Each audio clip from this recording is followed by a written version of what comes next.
Assalamualaikum warahmatullahi wabarakatuh.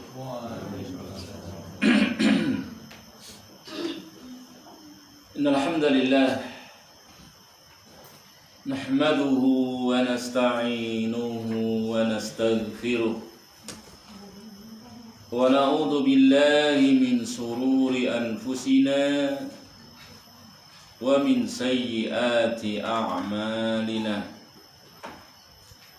من يهده الله فلا مضل له ومن يضلل فلا هادي له أشهد أن لا إله إلا الله وحده لا شريك له وأشهد أن محمدا عبده ورسوله أرسله بالهدى ودين الحق liyudhhirahu 'alad dini kullihi wa kafa billahi shahida. Faballagha ar-risalah wa addal amanah wa nasahal ummah wa jahada fillahi haqqa jihadih. Fa salawatullahi wa salamuhu alaihi wa ala alihi wa ashabihi wa man tabi'ahum bi ihsanin ila yaumiddin wa ba'd. Ma'asyiral muslimin rahimani wa rahimakumullah, para bapak dan juga para ibu, ikhwani wa akhwati fillah, a'azzani Allah wa iyyakum, rahimani wa rahimakumullah ajma'in. Alhamdulillah, dengan izin Allah Subhanahu wa ta'ala serta limpahan nikmatnya kepada kita seluruhnya, alhamdulillah, di pagi yang cerah, yang sejuk ini, yang berbarokah, kembali kita diizinkan oleh Allah bisa duduk bermajelis bersama pembahasan kitab Masail Jahiliyah, perkara-perkara jahiliyah yang telah diselisihi oleh Rasulullah Muhammad sallallahu alaihi wasallam dan para sahabatnya. Terakhir kali pembahasan kitab tersebut kita sampai kepada permasalahan ghulu fiddin, ya, termasuk perkara jahiliyah mereka bersikap berlebih-lebihan di dalam beragama. Surat Al-Maidah ayat 77, Qul ya ahlal kitabi la taghlu fi dinikum. Katakan wahai Nabi Allah, wahai ahli kitab, janganlah kalian berlebih-lebihan, melampaui batas dengan cara tidak benar dalam agamamu, ya. Wala tattabi'u ahwa'a qaumin qad dhallu min qablu wa adallu. Jangan kalian mengikuti hawa nafsu orang-orang yang telah sesat, ya, dan mereka telah menyesatkan banyak sekali dari manusia dari jalan yang lurus.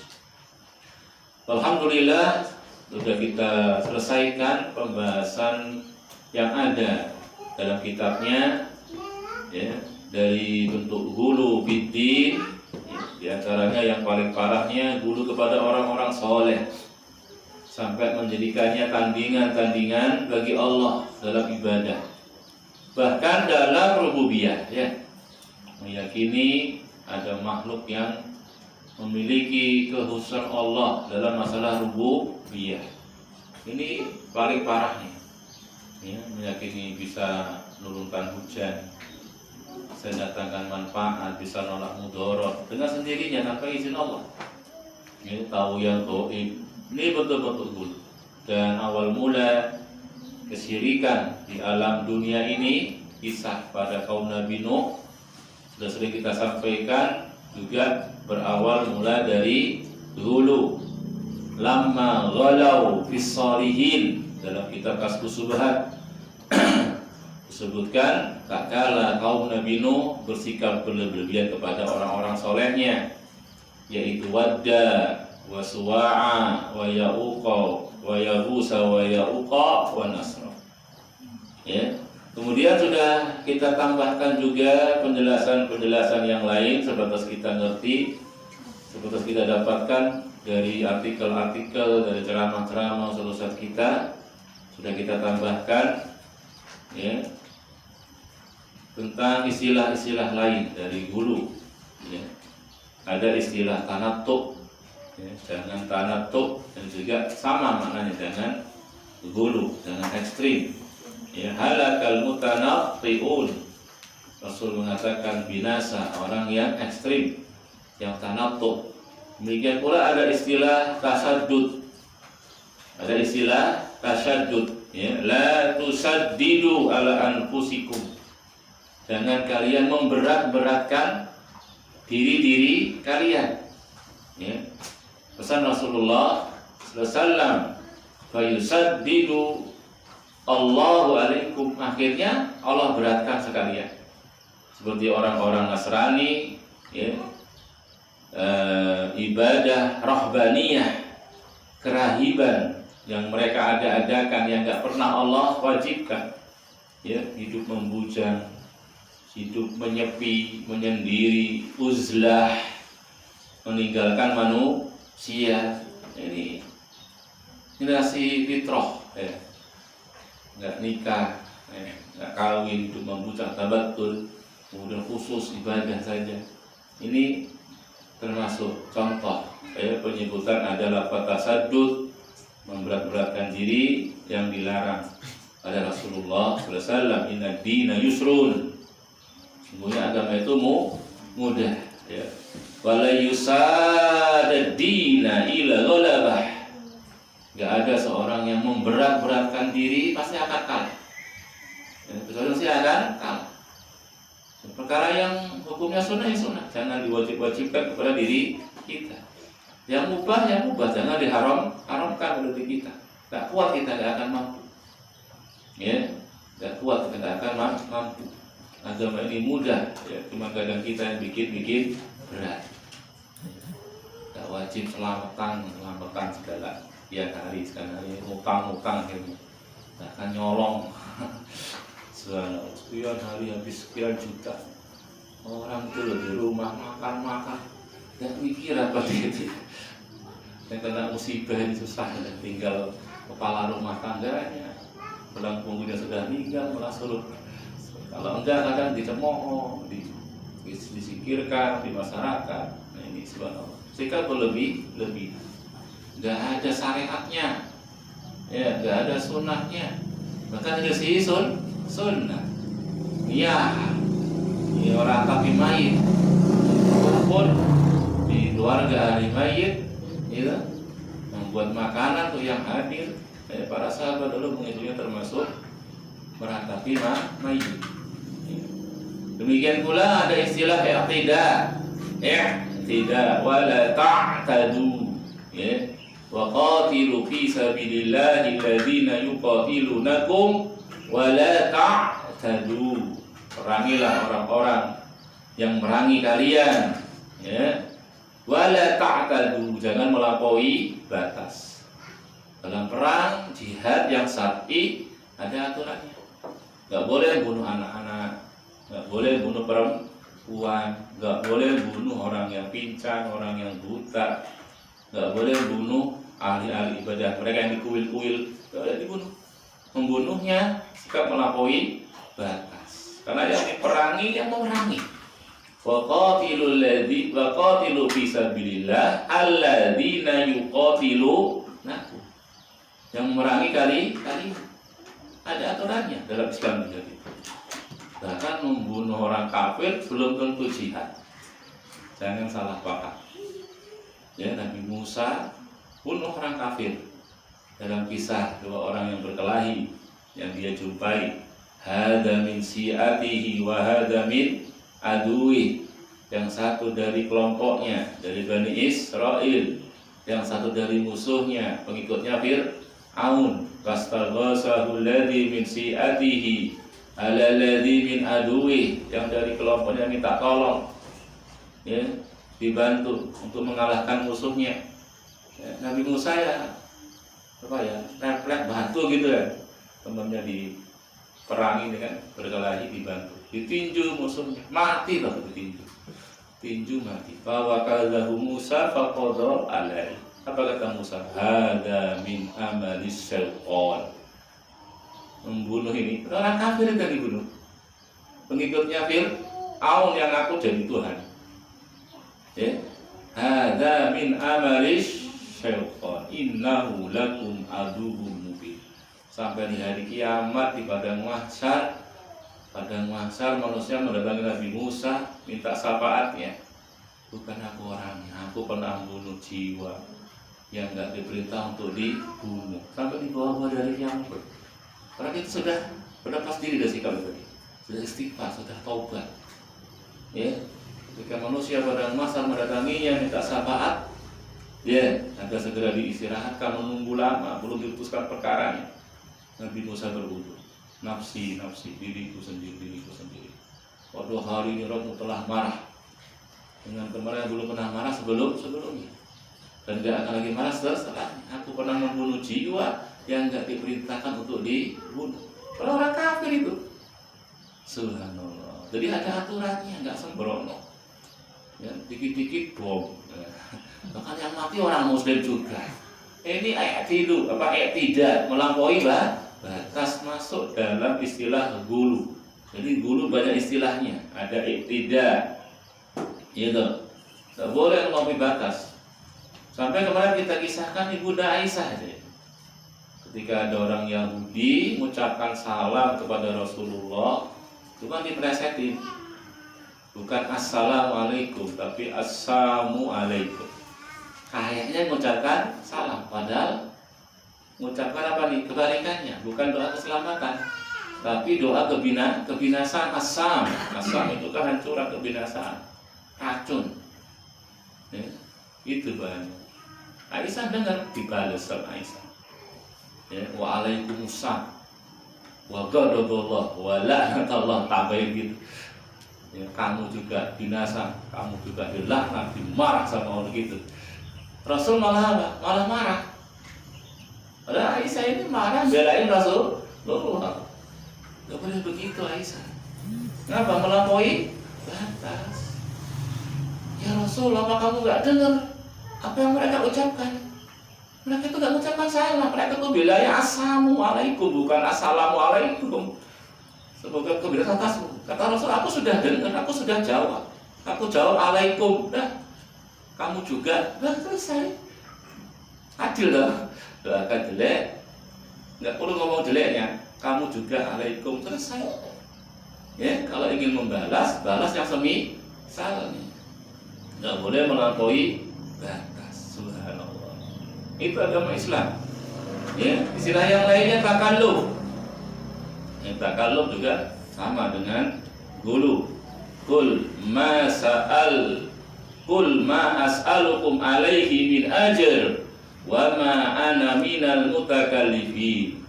Katakan oleh Nabi Allah, sekali-kali aku enggak pernah minta balasan kepada kalian akan dakwahku ini. Ya, enggak mengharap balasan dari manusia, tapi mengharapnya balasan dari Allah Subhanahu wa taala. Apa berikutnya? Allah perintah untuk dikatakan oleh Nabi kita Muhammad, wa ma ana minal mutakallifin. Aku bukan termasuk orang yang mutakallifin, memberat-beratkan diri, mengada-adakan sesuatu itu memberatkan dirinya sendiri. Ya, enggak wajibkan. Begitu. Maka fahdharu, ya, hati-hati dari sikap ghulu. Ini perangainya jahiliyah. Sumber-sumber munculnya sikap ghulu. Sudah belum ini kemarin? Belum. Yang pertama bodoh. Al-jahlu, ya, fiddin, bodoh dalam urusan agama. Ya. Bodoh akan maqasidus syar'i. Ya, bodoh dengan maksud tujuan syariat. Jadi agama itu tegak di atas kemaslahatan. Tidak ada satupun yang itu kebaikan kecuali masih diperintahkan. Tidak ada satu yang mudarat kecuali dilarang. Kalau terkumpul sekian banyak kebaikan ya untuk kita kerjakan, padahal waktunya terbatas, kesempatannya terbatas, nggak bisa dikerjakan semua. Maka apa? Ambil yang paling besar maslahat. Ya, idza tazahama adadul masalihi ya yurtakabu a'la. Kalau berkumpul sekian banyak maslahat, kalau bisa semua ya. Cuma kadang kita kan kemampuan terbatas, kesempatan terbatas, waktu terbatas, harus milih.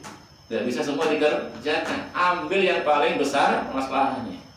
Demikian pula kalau kita dihadapkan satu perkara mudarat, tidak bisa menghindar, harus kena salah satunya. Ya, maka pilih yang paling ringan. Paling ringan mudarat. Ya, ada skala prioritas. Begitu. Menunjukkan agama tegak di atas kemaslahatan. Nah, kadang orang ini bodoh, nggak ngerti tujuan syar'i. Akhirnya apa? Terjatuh dalam sikap keliru. Itu kemungkaran loh, harus kita ingkari. Harusnya itu dengan apa? Dengan cara-cara yang tidak syar'i. Bukannya hilang kemungkaran, malah tambah kemungkaran. Gara-gara apa? Salah dalam mengingkari. Ya. Pokoknya diingkari. Padahal apa? Harus melihat efek. Harus melihat apa? Akibat. Kalau lebih besar mudaratnya, ya, kemungkarannya nggak hilang, tambah besar atau malah muncul kemungkaran yang lainnya, maka nggak boleh diingkari dengan tangan, dengan lisan. Kalau begitu dampaknya cukup diingkari dengan hati. Kadang orang nggak paham ini, maqasidus syar'i. Ya, pokoknya kemungkaran diingkari gitu saja. Akhirnya apa? Terjatuh dalam kemudaratan.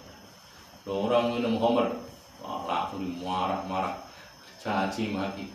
Katanya apa? Ngingkari kemungkaran.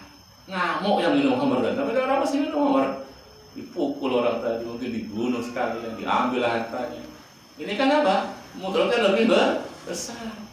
Minum khamrnya gak berhenti, malah pukul, malah bunuh, malah ngambil harta, kan tambah besar kemungkarannya.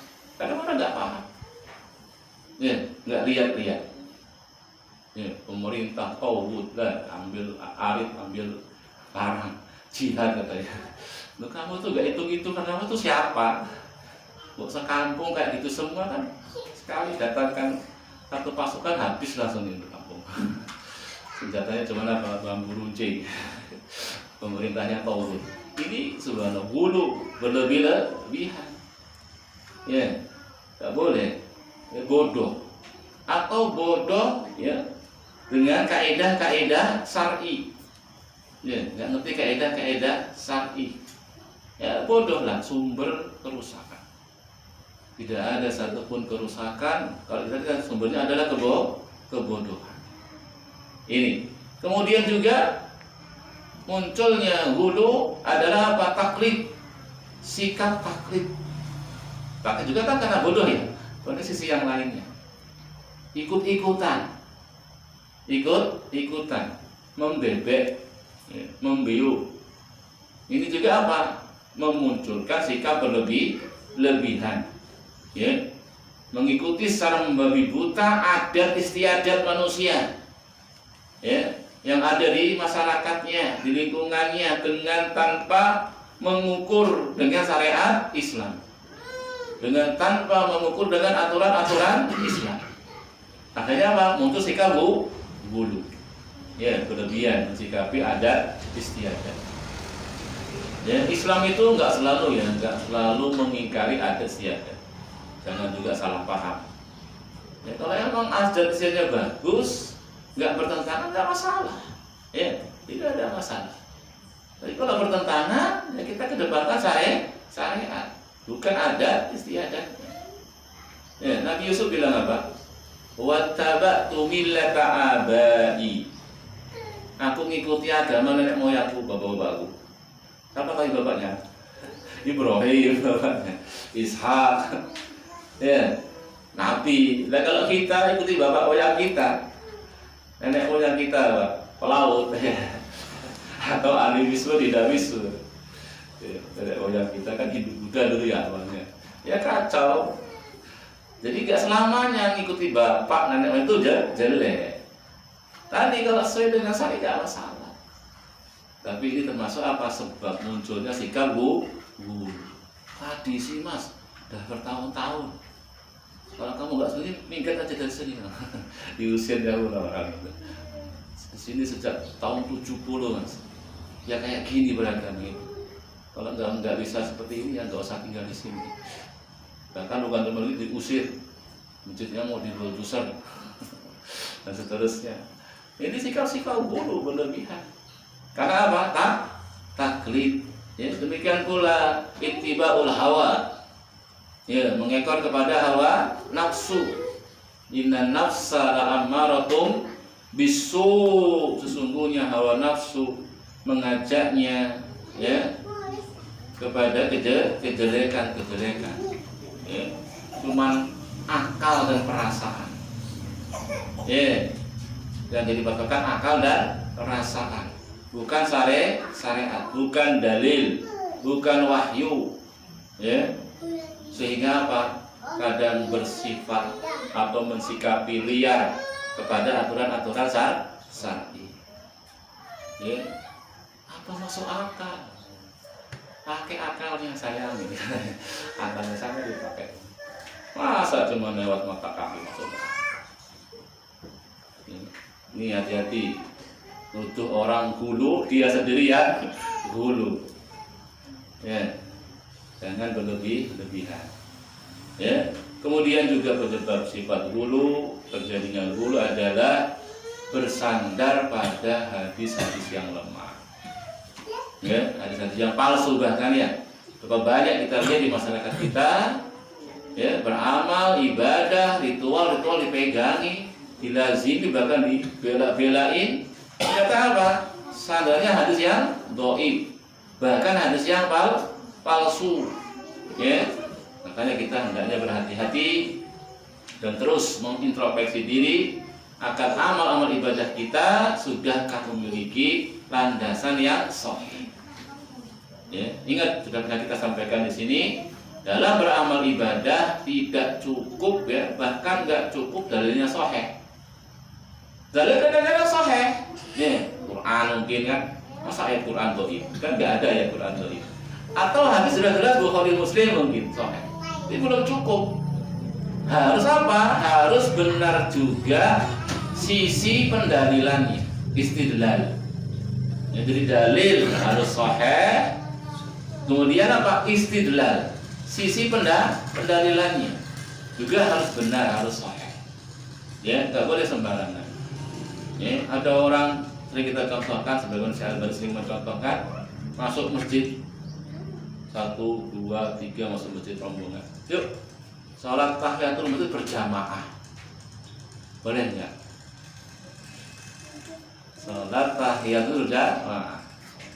Azan masuk waktu. Qobliyah berjamaah lagi. Bukan cuma 5 waktu berjamaah. Sholat sunnah juga berjamaah. Tanya terus berjamaah. Qobliyah, kalau saya sholat jamaah, ba'diyah jamaah lagi. Boleh enggak? Ya enggak boleh. Kan ada dalilnya. Saya dalilnya sepakat. Sholat berjamaah lebih bagus daripada sholat sendiri. Sholat berjamaah khairun. Bahkan sekian lipat pahala daripada sholat sendirian. Hadisnya sahih itu, semua orang sepakat itu. Hadisnya sahih. Tapi kalau kemudian prakteknya semua sholat berjamaah, kan tidak. Nah ini yang saya maksudkan, tidak cukup dalilnya sahih. Tapi sisi pendalilan, pemahaman, muncul praktek dari dalil itu juga harus sahih. Benar-benar diambil dari praktek Rasul dan sahabat. Karena Rasul menyampaikan dalil itu bukan cuma lafaz-lafaznya. Bukan cuma lafaznya toh. Rasul sampaikan dalil itu ya lafaznya, ya maknanya, ya pemahamannya, ya prakteknya. Begitu sudah Rasul pahami, sudah Rasul praktekkan. Hadis innamal a'malu binniyat. Rasul yang bilang. Rasul juga memberikan pemahamannya. Ada batasan-batasannya, nggak ngawur. Yang penting kan niatnya bagus. Rasul bilang innamal a'malu binniyat. Ya benar, niat yang bagus itu penting, tapi nggak cukup. Niatnya bagus, bantu orang miskin tapi nyolong, boleh nggak? Merampok, begal. Ya adalah yang dicolong orang-orang kafir ya, untuk orang muslim yang miskin-miskin, boleh nggak? Nggak boleh. Berdalil innamal a'malu binniyat katanya. Kan ini apa? Robin Hood nih, Robin Hood Islam. Nggak ada kayak gitu dalam Islam. Berzina, niatnya bagus kok, saya menyenangkan orang, terus gimana? Nah, kalau kita pakai dalil innamal niat, kita nggak ada lagi yang buruk, semua jadi bagus. Karena semua orang niatnya bagus. Ya, ini ya, berdalil dengan hadis yang lemah dan palsu. Kita tambahkan tadi, bahkan kadang hadisnya sahih. Tapi apa? Sisi pendalilan yang tidak sahih. Ya, nggak cukup dalilnya sahih. Harus apa? Pemahamannya dan prakteknya pun sesuai dengan pemahaman dan praktek Rasulullah Sallallahu Alaihi Wasallam. Kemudian bentuk-bentuk hulu ini juga banyak sekali. Kalau dalam kitabnya hanya tadi ya masalah kesyirikan ya, hulu kepada orang-orang soleh ya, menjadikan orang itu apa? Berbuat syirik. Tapi sebenarnya bentuk hulu ini sangat banyak. Ya. Ada dalam keyakinan, ada dalam perkataan, ada dalam amal perbuatan. Bentuk-bentuk guru banyak ragamnya, banyak macamnya. Ya, dalam bentuk keyakinan seperti keyakinan ya, makhluk tadi ya bisa beri manfaat, bisa nolak mudarat dengan sendirinya. Ada makhluk tahu yang gaib. Ya, keyakinan wali-wali bisa merubah nasib, atau wali ini maksum, nggak pernah salah.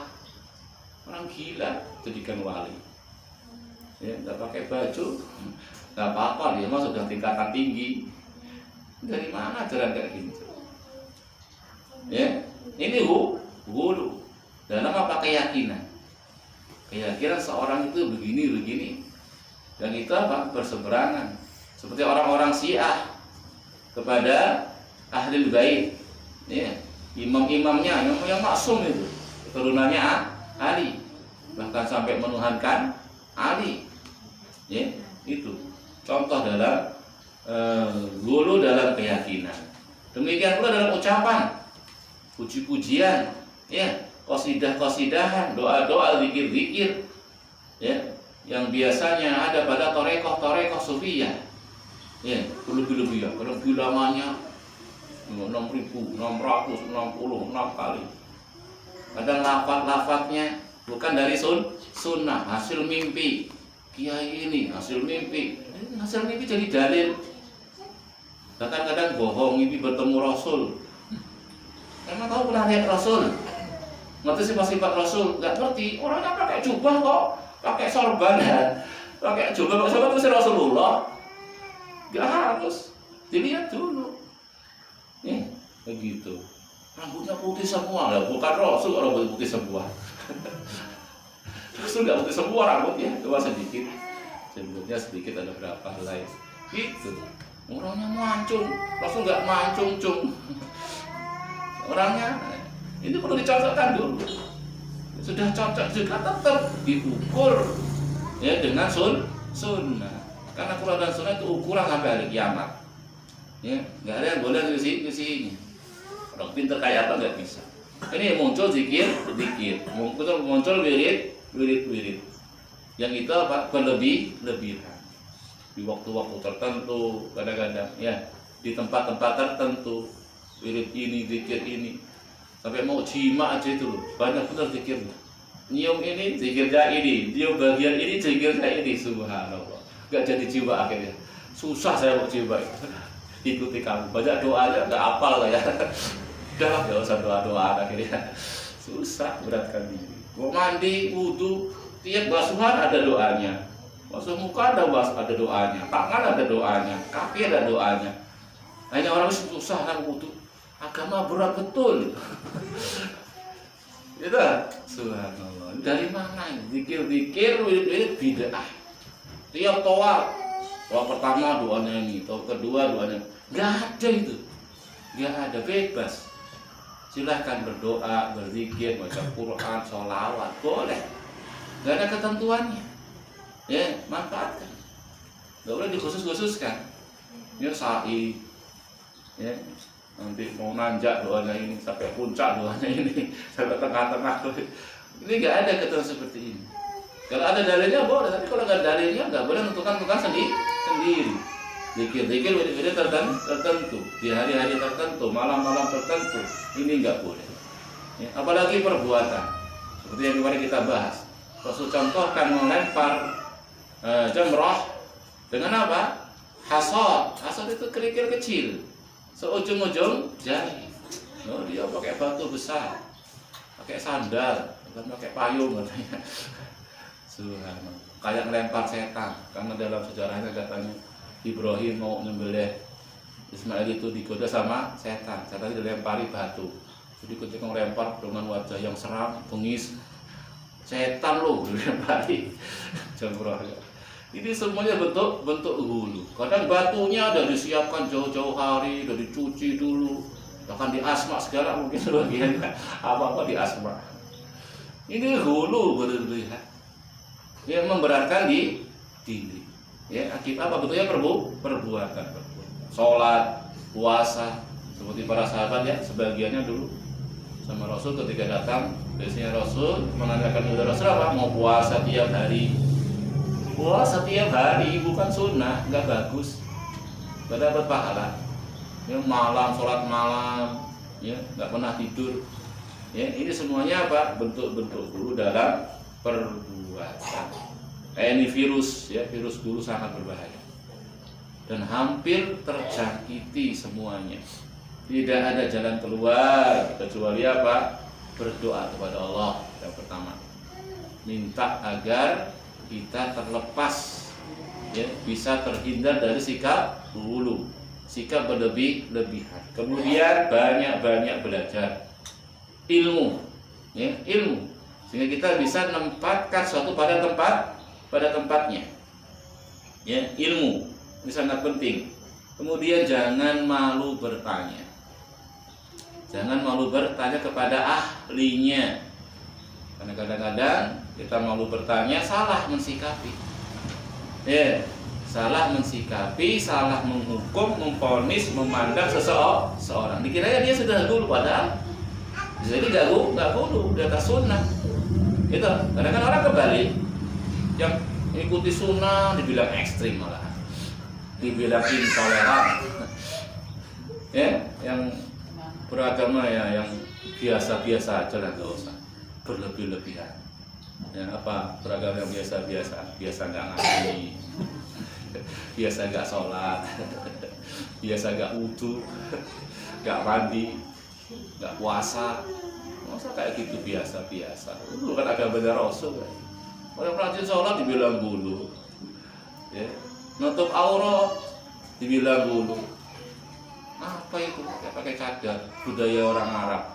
Subhanallah, bulu. Bahkan pakai jilbab di komentari, ya, di ejek-ejek. Ini masalah kebodohan, ya, kebodohan.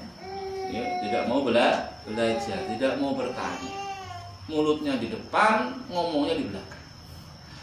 Untuk apa mulut dijaga di depan? Ngomongnya di depan berarti, jangan di belakang. Nanti dipindah mulut itu belakang jadi apa tuh? Apa enggak jadi seram? Kalau jadi pindah di belakang. Ya, ini yang sudah kita bahas. Ya. Kemudian ada satu perkara ikhwah yang ingin kita juga bahas dalam pertemuan kita kali ini. Ya. Dan ini disebutkan dalam kitab-kitab akidah, ya, oleh para ulama kita, yaitu berkaitan dengan wasitiyah, ya, ahlus sunnah wal jamaah, ya, sikap tengah ahlus sunnah wal jamaah. Karena ini juga nanti berkaitan dengan apa perkara yang kita bahas. Ya. Allah Subhanahu wa Ta'ala berfirman dalam surat Al-Baqarah ayat yang ke-143. Apa kata Allah Subhanahu wa taala? Wa kadzalika ja'alnakum ummatan wasata. Ya. Wa kadzalika ja'alnakum ummatan wasata. Demikianlah kata Allah, kami telah menjadikan kalian, wahai umat Islam, ummatan wasata. Umat yang wasat. Wasat itu pertengahan, adil, ya. Pertengahan, adil, tidak gulu tadi, berlebihan, tidak juga taksir.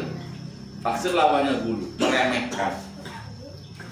Ya, itu makna wasata. Jadi karakteristik agama Islam adalah apa? Adil, menempatkan sesuatu pada tempatnya, pertengahan, tidak hulu, tidak tafrid. Ini nasnya. Wa kadzalika ja'alnakum ummatan wasata. Jadi kaum muslimin kalau dilihat dari umat-umat yang dahulu, ada Yahudi, ada Nasrani, mereka pertengahan. Ya. Mensikapi Nabi Isa. Orang-orang Yahudi mengatakan Nabi Isa itu anak haram, anak hasil zina. Orang-orang Nasrani mengatakan Nabi Isa itu Tuhan, anak Tuhan. Ini kan apa ya? Satunya lebih ngangkat dari anak Tuhan, yang satu merendahkan, meremehkan sampai dikatakan anak haram, anak hasil zina. Maryam berzina sama salah seorang rahib, ya, salah seorang yang juga kayak Maryam berkhidmat di Masjidil Aqsa. Masjidil Maqdis itu banyak yang berkhidmat di situ, mengkhususkan diri ibadah kok. Ya, ada laki-lakinya juga. Ya, begitu dituduh ketika dia hamil melahirkan Nabi Isa. Nabi Isa itu anak haram. Ini dua sikap yang ekstrim. Satu berlebihan, diangkat anak Tuhan, satu meremehkan, satu dikatakan anak haram. Kaum muslimin tengah-tengah. Nabi Isa bukan anak haram, bukan juga anaknya Tuhan. Dia adalah nabi dari nabi-nabinya Allah, rasul dari rasul-rasulnya Allah, yang Allah telah jadikan dia dan ibunya sebagai tanda-tanda kebesaran Allah Subhanahu wa taala. Bagaimana perawan yang suci, nggak pernah disentuh laki-laki yang bukan mahramnya, bisa hamil. Kuasa Allah Subhanahu wa taala, nggak usah heran. Ya, nggak usah heran kemudian berlebihan sampai mengatakan Nabi Isa anaknya Tuhan karena dia terlahir tanpa ada laki-laki. Kalau ini jadi sebabnya, harusnya Nabi Adam diibadahi juga. Ya enggak? Nabi Adam lebih hebat lagi kan? Nggak ada bapak, nggak ada ibu dia malahan.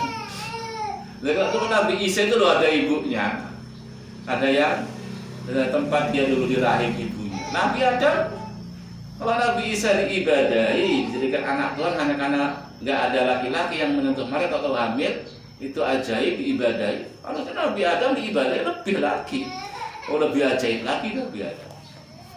Ya, ini ya, pertengahan. Orang-orang Yahudi, kalau ada wanitanya, istrinya itu haid, dipenjara di belakang. Jadi ada ruangan di belakang itu. Begitu haid masuk ruang itu kunci, nggak boleh keluar-keluar, nggak boleh makan bareng sama suaminya, nggak boleh tidur bareng sama suaminya, dikucilkan di belakang. Orang-orang Nasrani ya, haid-haid sikat juga, campuri. Islam tengah. Ya, wanita yang haid ya boleh duduk bareng sama suaminya, makan bareng, bahkan tidur bareng juga boleh, yang nggak boleh dicampuri. Bahkan masih boleh seorang suami bersenang-senang dengan istrinya yang haid, tapi nggak boleh pada farjinya. Iya, boleh, masih halal. Ya, masih dihalalkan. Orang Yahudi lagi dulu, ya, begitu haid langsung dipenjara di belakang rumah. Ya, sadis betul dikejar. Orang Nasrani sikat juga walaupun haid-haid. Ya, Islam tengah. Yang ada mereka kalau badannya, pakaiannya ya kena najis, nggak bisa disucikan dengan apa? Dicuci, ya, dengan air begitu. Jadi kalau kena najis ya sudah, dibuang, benda yang kena najis nggak bisa disucikan. Ya. Itu orang-orang Yahudi, orang-orang Nasrani nggak ada najis, jorok, tidak ada najis. Islam tengah-tengah, Islam tengah-tengah. Dan yang lainnya masih banyak. Kalau kita baca kitab akidah. Jadi Islam, kaum muslimin, syariat Islam itu tengah-tengah. Ini penjelasan ayat Allah tadi ya. Wa kadzalika ja'alnakum ummatan wasata. Demikianlah kami telah menjadikan kalian kaum muslimin umat yang tengah-tengah. Ya, di antara apa tadi? Gurunya berlebih orang-orang Yahudi dengan taksir peremehan orang-orang Nasrani. Ya, dua kelompok ini. Dan kata para ulama kita, demikian pula ahlus sunnah. Ya, ahlus sunnah juga wasato. Wasato apa? Di tengah-tengah kelompok-kelompok yang sesat. Sebagaimana pertengahannya umat Islam di tengah umat kafir. Ya, demikian pula ahlus sunnah, dia tengah-tengah di antara kelompok-kelompok bid'ah. Ya, sudah maklum bagi kita bahwasanya umat Islam terpecah belah. Ya, wasataftariqu ummati ala salasin wa sab'ina millah kulluha finnar illa wahidah. Bahwasanya umat Rasulullah akan terpecah belah menjadi 73 kelompok. Kulluha finnar, semuanya terancam di neraka illa wahidah, kecuali satu kelompok saja. Mungkin sebelum kita bahas pertengahan Ahlussunnah, kita sampaikan lebih dahulu bahwasanya ancaman bagi 72 kelompok yang nyimpang tadi ya, finnar, itu enggak harus kekal ya. Tidak harus kekal. Tidak berarti yang ahli bid'ah itu mesti kafir, murtad, batal Islamnya, enggak harus. Ini jangan salah paham. Karena saya kemarin taklim di mana ya? Ada yang bilang, "Oh, Pak, berarti ahli bid'ah bisa masuk surga, Pak ya?" Ya bisa saya. Subhanallah, dia selama ini Wahabi apa? Yang masuk surga cuma ahlus sunnah. Ketika saya bahas apa? Ketika saya bahas tentang masalah syafaat. Ya kan? Nanti tidak ada pembelaan seorang dengan yang lainnya yang lebih dahsyat, yang lebih hebat daripada pembela seorang muslim dengan saudara muslim. Ya kan? Jika sebagian mereka sudah masuk surga, mereka kan berkata kepada Allah, ada fulan, kok nggak kita lihat di surga? Itu hadisnya sahih ya, yang sempat viral ya, viral ahli surga dulu. Cari-cari temannya dulu di dunia. Ya Allah, fulan dulu sholat bersama kita, puasa bersama kita, haji bersama kita, kok nggak ada di surga? Suruh cari di neraka, suruh keluarkan dari neraka. Ini ada hadisnya, bahkan sudah dikeluarkan suruh balik lagi ke neraka. Cari lagi kaum muslimin yang masih punya iman, sekalipun cuman apalagi seberat jagung, keluarkan. Sudah keluarkan, suruh balik lagi, keluarkan lagi. Yang punya iman separuhnya, keluarkan. Udah kan keluar, masuk apa? Balik lagi ke neraka. Keluarkan. Yang punya iman harus sebesar zarrah, lebih kecil lagi, ya, sebesar debu, sebesar semut kecil. Keluarkan. Udah keluarkan, balik lagi. Yang punya separuhnya, keluarkan juga. Subhanallah, makhluk yang banyak.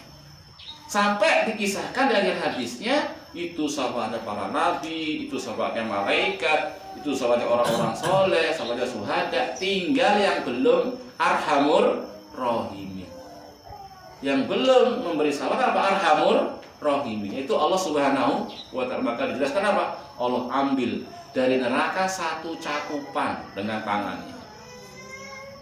Gimana ini? Tangannya Allah ini yang kalau hari kiamat apa? Wal ardu jami'an qabdatuhu. Ya, wasamawatu matwiyatum biyamini. Di hari kiamat nanti langit digulung dengan tangan kanan Allah. Bumi dalam genggamannya. Ini bukan bagaimana kan ya? Berarti kan dahsyat ini ya. Diambil satu cakupan oleh Allah, satu cakupan tangannya. Manusia yang sudah nggak berbentuk lagi, sudah kosong mungkin ya. Disebutkan dalam hadisnya apa? Lam ya'mal khairan qattu. nggak punya amal kebaikan belas, ya, diambil oleh Allah dari neraka, dimasukkan ke maul hayat, air kehidupan.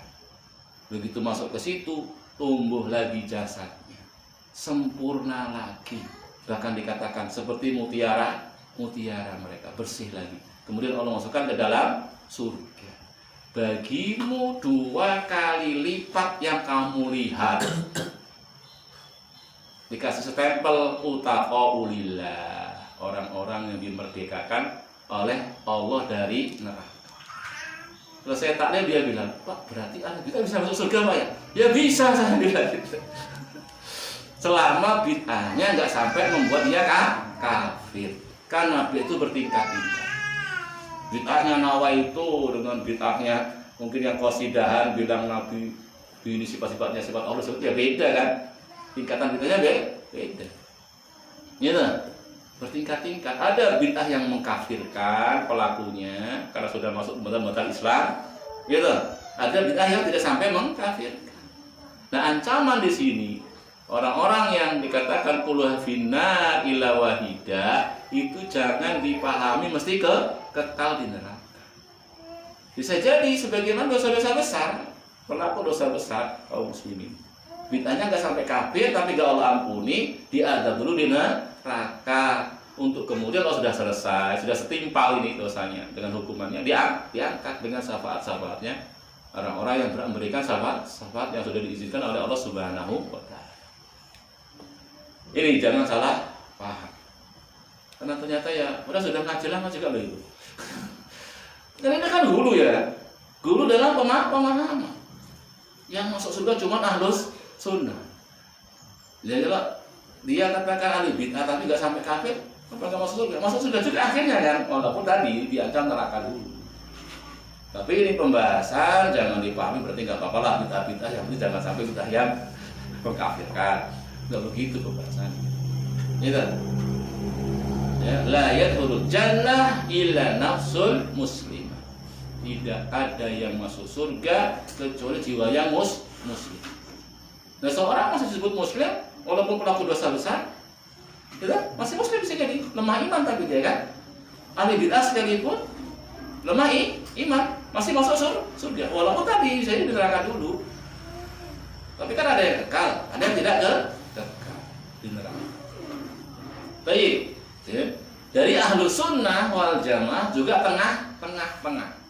Sebagaimana umat Islam tengah-tengah. Umat Islam tengah-tengah dari apa? Dari umat-umat agama yang lainnya.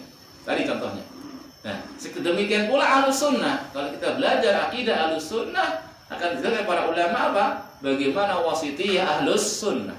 Sikap tengah ahlus sunnah di antara kelompok-kelompok yang sesat. Contoh saja dalam masalah asma wa sifat. Ya, dalam masalah asma wa sifat. Ahlus sunnah tengah-tengah. Ya, perhatikan ayat Allah surat Asy-Syura ayat yang ke-11. Allah mengatakan laisa kamitslihi syai'un wa huwas samiul basir. Ya. Laisa kamitslihi syai'un wa huwas samiul basir. Tidak ada satupun yang serupa dengan Allah, dan Allah Maha mendengar lagi Maha melihat. Ada kelompok ahli bid'ah cuman mengambil laisa kamitslihi syai'un, mengambil potongan ini. Ada ahli bid'ah cuman ngambil wa huwas samiul basir. Ya. Yang mengambil laisa kamitslihi syai'un mengatakan apa? Allah nggak boleh punya nama, Allah nggak boleh punya sifat katanya. Itu apa? Al-Mu'attilah. Al-Mu'attilah, kelompok namanya Mu'attilah, semisal Jahmiyah, Mu'tazilah, ya, yang menolak nama dan sifat Allah, atau menolak sifat-sifat saja, atau semisal Asy'ariyah, Maturidiyah. Nih, jangan ragu itu. Banyak subhat di internet ya. Asy'ariyah, Maturidiyah, Ahlus Sunnah. Tidak benar. Asy'ariyah bukan Ahlus Sunnah karena mereka membatasi sifat. Sebagian sifat ditetapkan, sebagian ditolak. Ahlussunnah nggak membatasi sifat. Nama Allah, sifat Allah nggak terbatas bilangan tertentu. Ya, mereka menentukan cuma sekian, bahkan banyakkan sifat daripada banyakkan apa? Nama-nama daripada sifat. Padahal kalau ada pembahasan Quran dan hadis masih banyakkan apa sih? Sifat daripada nama. Mereka tetapkan nama 99, sifat cuma 7 apa 13. Ini jelas-jelas bukan akidah Ahlussunnah. Dan ini penyimpangan apa? Usul pokok. Sedangkan kaidahnya kalau seorang sudah mengisi usul pokok Ahlussunnah sudah masuk kategori ahli bidah. Karena di sisi masalah-masalah furu bila fiqh itu enggak mengeluarkan dari sunnah. Tapi kalau sudah di sisi pokok akidah Ahlussunnah, sudah keluar dari Ahlussunnah. Ini ngambil laisa kamitslihi, potong. Ya. Apa? Untuk nolak Allah nggak boleh punya, nggak boleh sifat. Kenapa? Allah kan nggak sama dengan kita. Kalau punya nama, kalau punya sifat sama dengan kita. Allah laisa kamitslihi syai'un. Ini satu kelompok Mu'atzilah. Nah, yang lainnya mengambil wa huwa samiul basir. Allah Maha mendengar. As-Sami wal Basir Maha melihat. Allah dengar, Allah lihat, tapi berlebihan.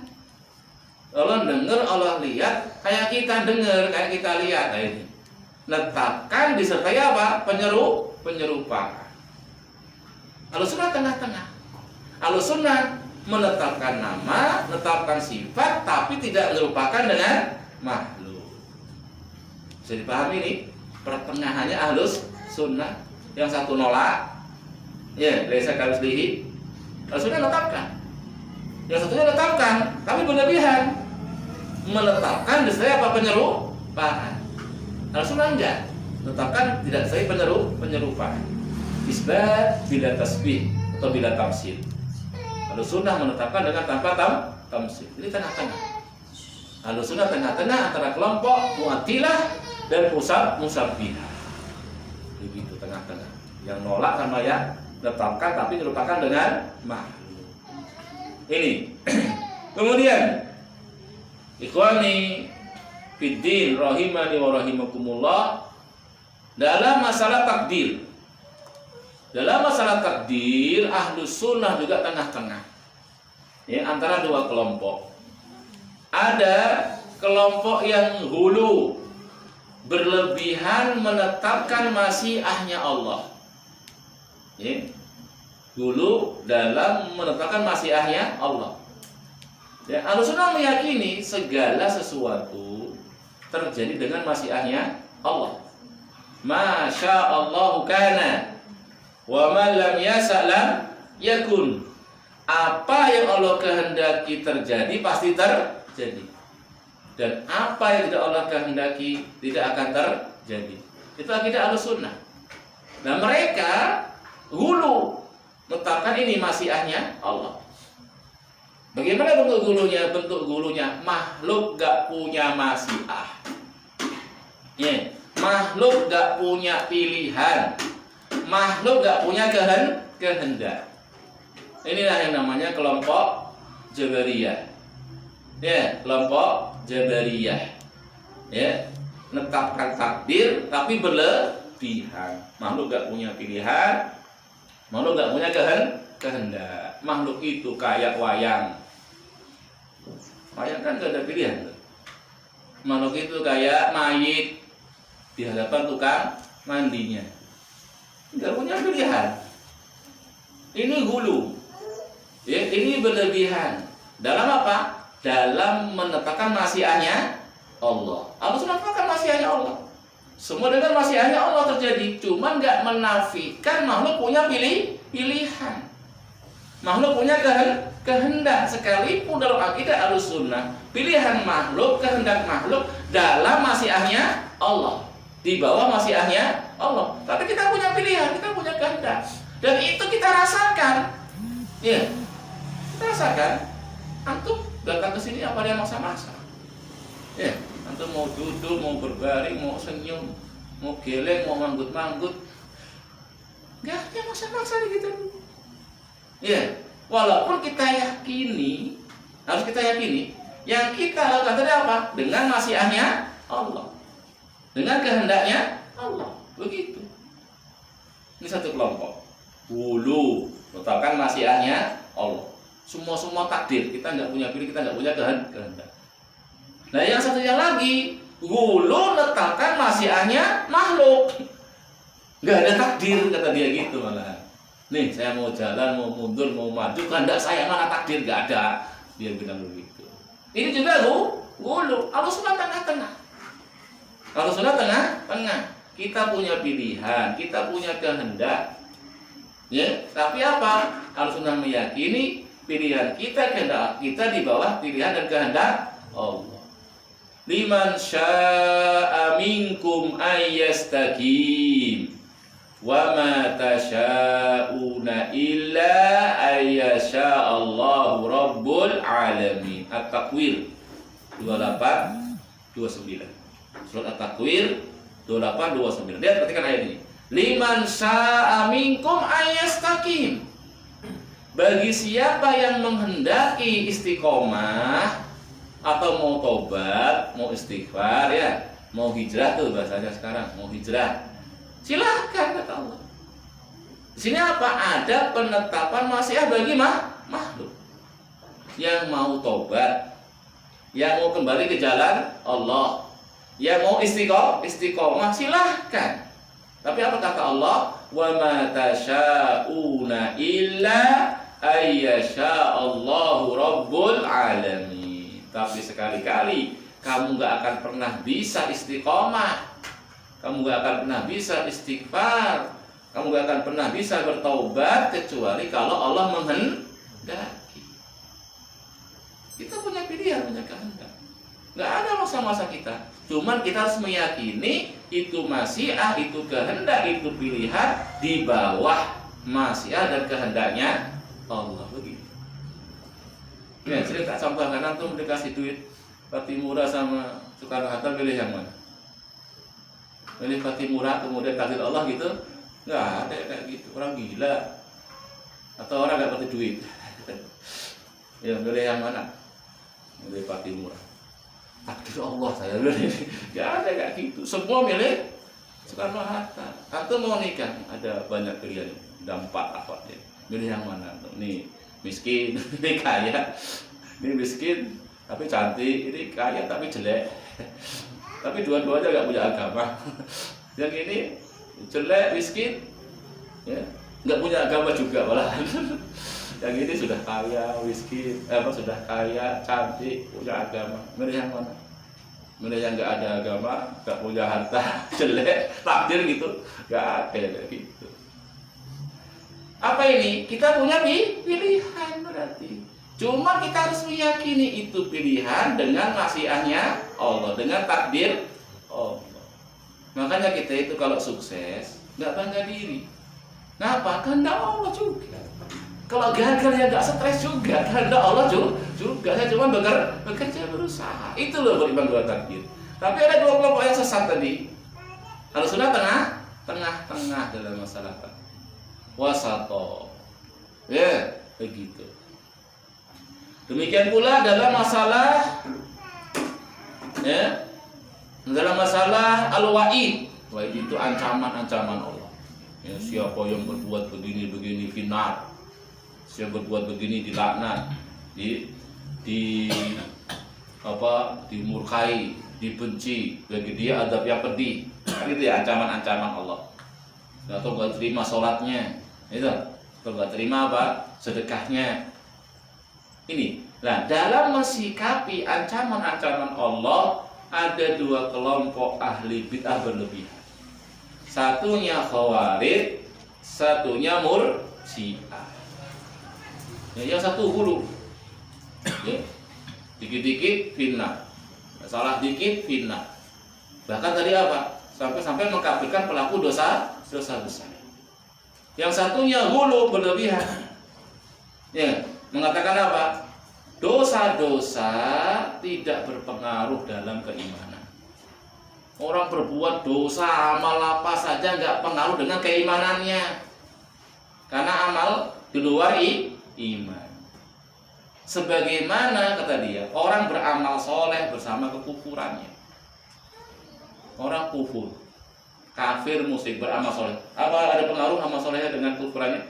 Kan tetap kafir ya kan?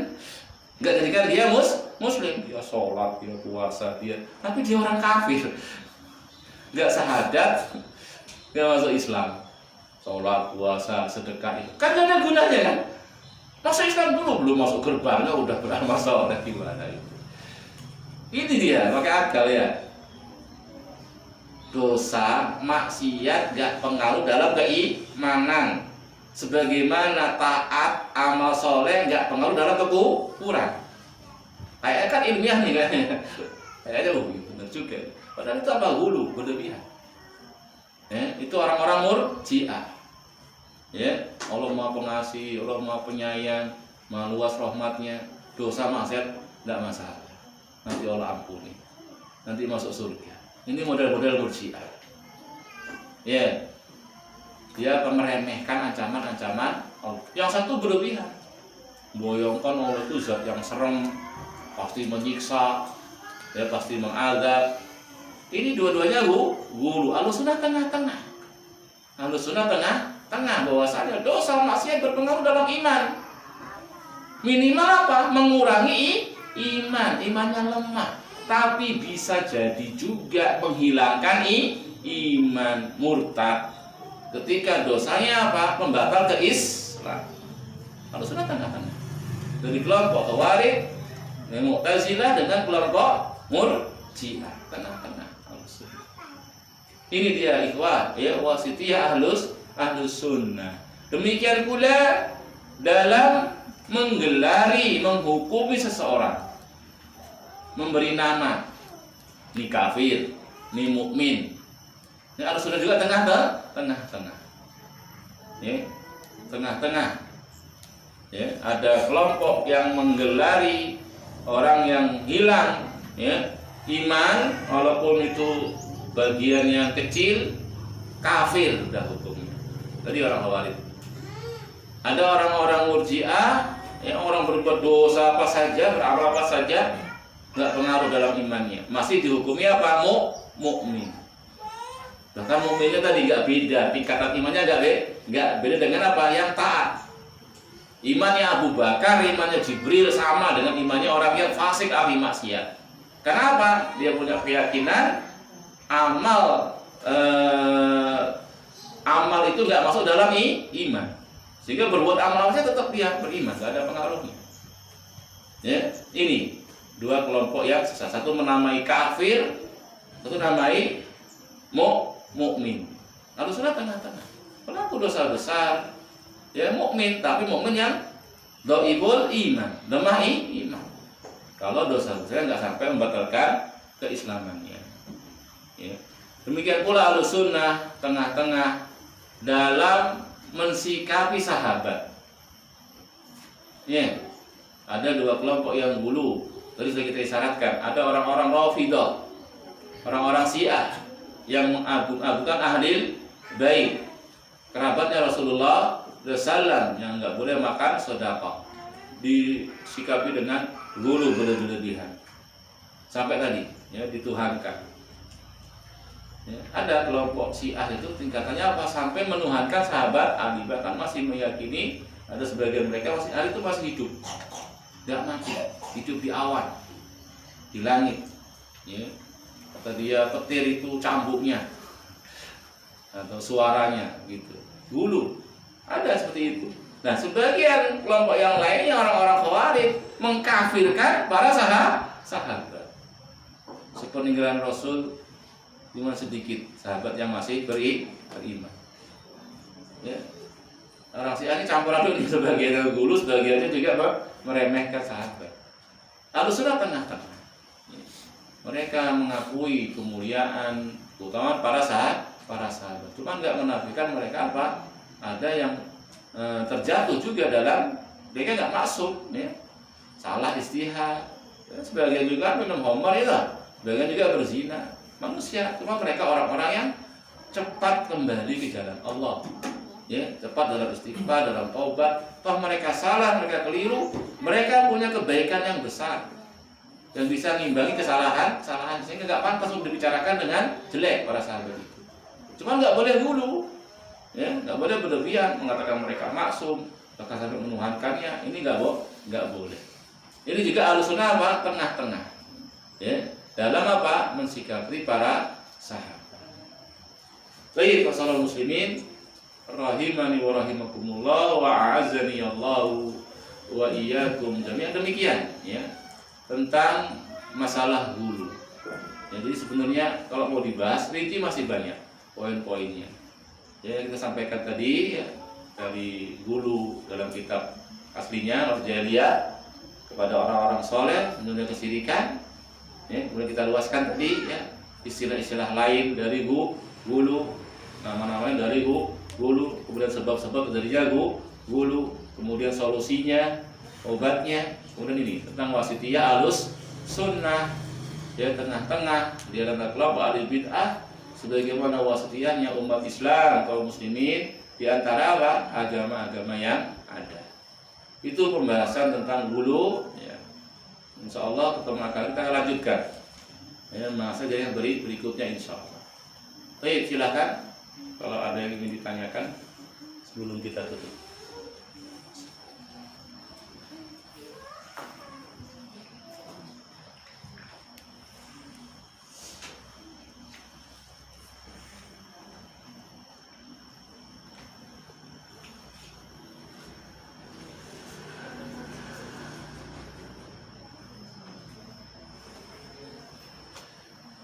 Tadi ayatnya ya, wa kadzalika ja'alnakum ummatan wasata. Demikianlah kami telah menjadikan kalian kaum umat yang wasat. Litakunu syuhada 'alan nas. Agar kalian menjadi saksi atas manusia. Wa takunu wa yakunu rasulu 'alaikum syahida. Dan agar rasul menjadi saksi atas kalian. Itu dalam penjelasan yang pernah saya dapatkan ya di hari kiamat nanti ya didatangkan para nabi, didatangkan para rasul, dan didatangkan umat-umat yang diutus kepada mereka nabi dan rasul tersebut. Kemudian mereka ini tangkap ya, ditanya itu umat-umat, sudahkah datang kepada kalian pemberi peringatan ya, yang memberikan peringatan, dakwah, menyampaikan agama Allah. Kata umat-umat itu belum, belum. Ditanya para rasulnya, loh, sudah disampaikan belum? Rasulullah sudah kita sampaikan. Ya, sudah kita datangi, sudah kita sampaikan ayat-ayat ribut. Ya, umat yang mengatakan belum diberi peringatan, belum disampaikan ilmu, ya, berharap dapat udzur. Ya, rasulnya ditanya sudah disampaikan. Ini ya umat-umat dahulu dengan para rasul bertengkar di hari kiamat. Kemudian para rasul tadi, para nabi ditanya Allah, siapa saksi-saksi kalian? Siapa saksi kalian bahwasanya kalian telah menyampaikan risalah, ya, telah menunaikan amanah, telah menasihati umat-umat tersebut. Dan para ulama mengatakan saksi kami umatnya Muhammad. Ini masalah. Ya, ini ayat Allah. Ya, wa kadzalika ja'alnakum ummatan wasata litakunu syuhada 'alan nas. Demikianlah kami telah menjadikan kalian umat yang pertengahan agar kalian jadi saksi di tengah-tengah manusia. Makanya nanti kalau kita bahas iman kepada para rasul, di antara perincian iman kepada Rasul apa? Kita mengimani, kita meyakini para Rasul seluruhnya telah menyampaikan risalah, telah menunaikan amanah, telah menasihati umatnya, telah bersungguh-sungguh memperjuangkan agama Allah. Itu termasuk nanti poin yang wajib harus ada dalam mengimani para Rasul. Di sana banyak poin. Dalam bahasanya banyak poin. Dalam iman kepada para ini termasuk poin ini. Jangan dilupakan. Mengapa? Karena ini akan jadi apa? Persaksian di hari kiamat nanti. Kita akan jadi saksi dari kiamat bahwasanya para rasul telah apa? Menyampaikan risalah. Wa yakunur rasulu 'alaikum syahida. Kalau tanya lagi umat Muhammad ini, siapa saksi kalian? Ya. Wahai umat Muhammad, siapa saksi kalian Kalau Rasul dahulu sudah menyampaikan risalah. Kaum muslimin menjawab, saksi kami, nabi kami, Rasul kami, dan Allah terima persaksian Rasulullah dan umatnya bahwasanya para Rasul telah menyampaikan risalah. Umat-umat itu yang berdusta, ya, yang mereka mengatakan apa, belum datang pemberi peringatan. Ini tentang ayat Allah itu tadi. Ya, wa kadzalika ja'alnakum ummatan wasata litakunu syuhada 'alan nas. Demikianlah kami telah menjadikan kalian umat yang pertengahan, umat yang adil, agar kalian jadi saksi atas manusia, wa yakunar rasulu 'alaikum syahida, dan agar Rasul jadi saksi atas kalian. Ya, apalagi kepada Rasul kita, ya, Rasul Muhammad SAW. Kita persaksikan dengan hal tersebut. Ya, bagaimana tidak? Beliau seabdul-abdulnya Rasul. Bahkan kejadian sudah saya sampaikan ya di sini sebenarnya, ketika Rasul wukuf di Arafah. Ketika Rasul wukuf di Arafah, Rasul mengambil persaksian para sahabat. Ala qad balagtu. Ala qad balagtu, wahai para sahabat-sahabatku, bukankah sudah aku sampaikan kepada kalian risalah Rabbku? Ya, para sahabat menjawab, bala qad addaita wa nasahta wa balagta. Tentu ya Rasulullah, ya, qad balagta, engkau sudah menyampaikan risalah. Wa nasahta, telah menasihati umat. Wa addaita, telah menunaikan amanah. Makanya sebagian ulama kalau mau ceramah ya atau menulis buku, ini sampaikan kadang-kadang. Ya, setelah persaksian asyhadu anna Muhammadar Rasulullah, ya, arsalahu bil huda wa dinil haq liyudhhirahu 'ala dini kullih wa kafa bisayyidara fa ballaghar risalah wa addal amanah wa nasahal ummah wa jahada fillahi haqqa jihadi. Ya, beliau diutus oleh Allah membawa al-huda wa dinil haq, untuk Allah menangkan agamanya dan cukup Allah sebagai saksi. Maka beliau menyampaikan risalah, balagha risalah wa addal amanah, dan menunaikan amanah, wa nasahal ummah, dan menasihati umat, wa jahada fillahi haqqa jihad, telah bersungguh-sungguh berjihad memperjuangkan agama Allah Subhanahu wa taala hatta atahul yakin, sampai kematian mendatangi Rasulullah sallallahu alaihi wasallam. Ya, Allahumma shalli wa sallim wa barik alaihi, ya, wa ala alihi wa sahbihi ajma'in. Demikian ikhwah yang bisa kita bahas. Ya, kurang lebihnya saya mohon maaf, itu yang bisa disampaikan.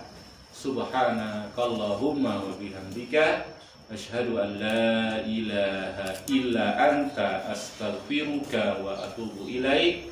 Wa akhiru da'wana anil hamdulillahi rabbil alamin. Wassalamualaikum warahmatullahi wabarakatuh.